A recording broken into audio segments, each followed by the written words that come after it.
All right, we're back. And what can I say? This really changes everything. I mean, the main story still stays in place, but I guess when you look at Asuna's perspective of how it happened, it's very different from Kirito's perspective. I mean, first of all, Mito was there. Maybe Kirito didn't even notice. I don't know. I just skimmed through some of the movie just now. Let's just go over a couple of things. First of all, Mito didn't die. I am shocked she didn't die. I thought for sure it was going to be, oh, Asuna and Mito team up. Mito dies early on within the first few weeks, and then that leads to Asuna brooding and being, solo player, and then she teams up with Kirito, and then after this is when she kind of gets out of her funk, having purpose again. But no, I guess that wouldn't really fit how her character was behaving in episode 2. Now, the thing that really confuses me here is if Mito is still alive at this point, I know there's another progressive movie, so does she die in that movie? Or is she going to die in a future movie? I don't know. If she's still out there, where's she been this whole time? I mean, it's been what? How many years since this all ended? You figure she would have joined the main group. Or maybe not. Maybe she decided that she, suffered enough inside the game. She'd rather go live a peaceful life elsewhere. Maybe go travel the world. I don't know. I'm hoping that's the case. I'm hoping she didn't actually die. We only really knew her for the first 40, 50 minutes of the movie, but that was enough to really solidify her, in my opinion. It really helped us care for her and really be invested in her story. So hopefully we see her again.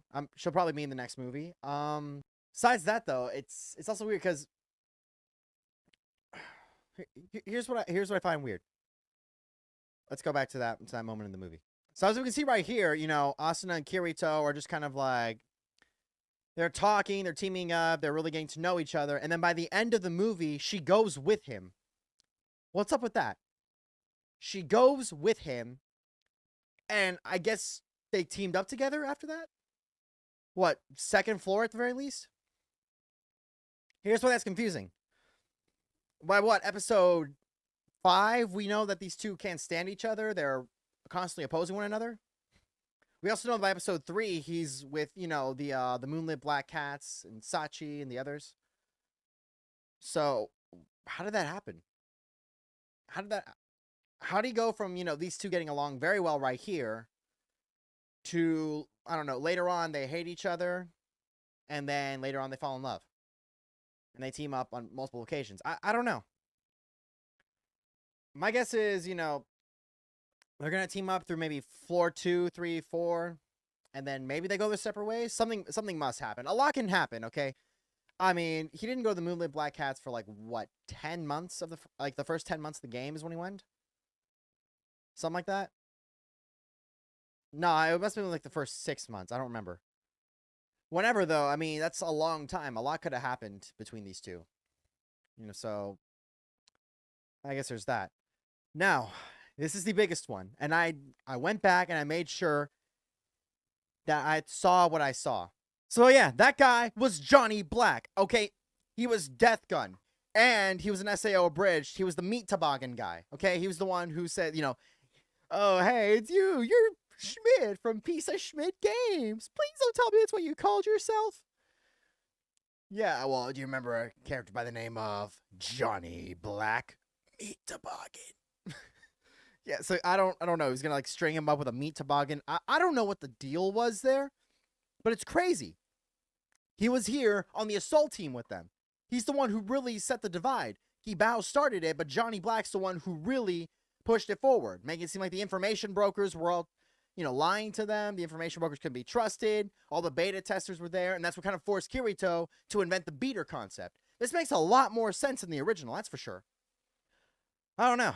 Like I said, I won't reveal whether I watched SAO 3 or not, but, yeah.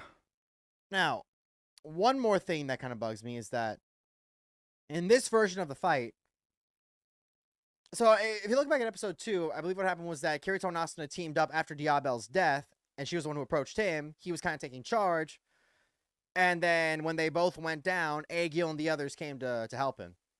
Now, I don't believe there were sentinels in the episode, but there were here.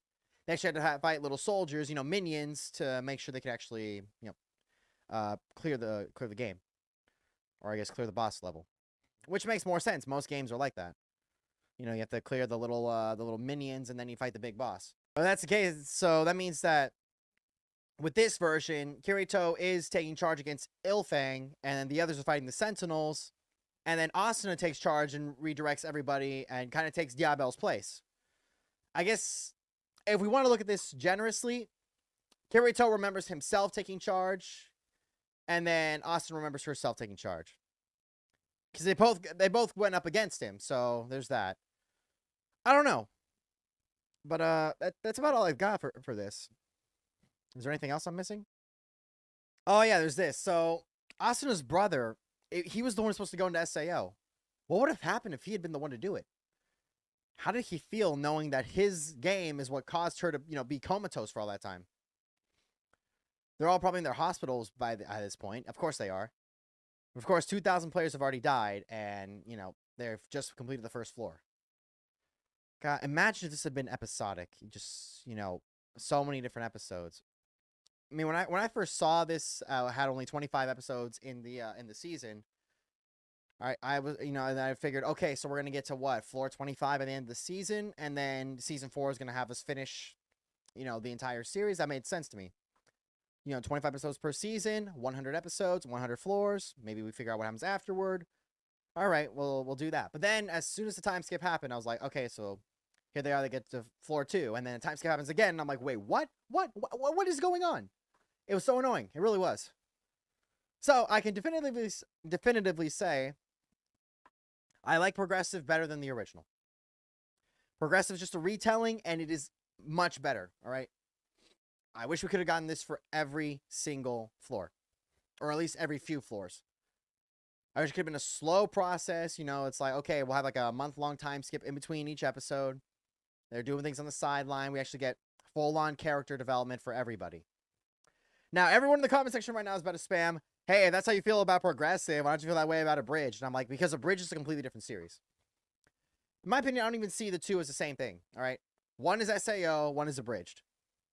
Okay? Abridged is very good. I like Abridged. I really like it. All right? I enjoy watching it. I haven't seen all the way to episode 17 yet, but I really enjoy watching it. I really do. That's not my point here. My point here is that Abridged is a parody. It's just a parody, okay? It's a very good parody, but to me, it'll never be the original SAO. It'll never take over for that. It's writing a completely different story. We're looking at two very different stories using the same characters, same names, other than Tiffany, and just kind of going with that. I just don't see it the same way. But with Progressive, I can definitively say this is a remake. This is a better version of the events, and this works so much better in just in general. All right. Personally, I really enjoyed this, and I wish. I don't know what was better. Was it just the development? Was it the amount of screen time, or was it the fact that Asuna was the main character? People get mad when there's a female-led female-led series. I'm like, I don't really care as long as it's well made, and sure enough, this was. So I can definitively say Progressive is better than the original, much better, and Abridged is very good on its own. All right, so y'all are gonna get mad at me for that. So be it. All right, I think I'm done for tonight. So please be sure to leave a like and subscribe, click the notification bell. I will have this up as quickly as possible. Stay tuned, everybody, and I hope you all enjoyed.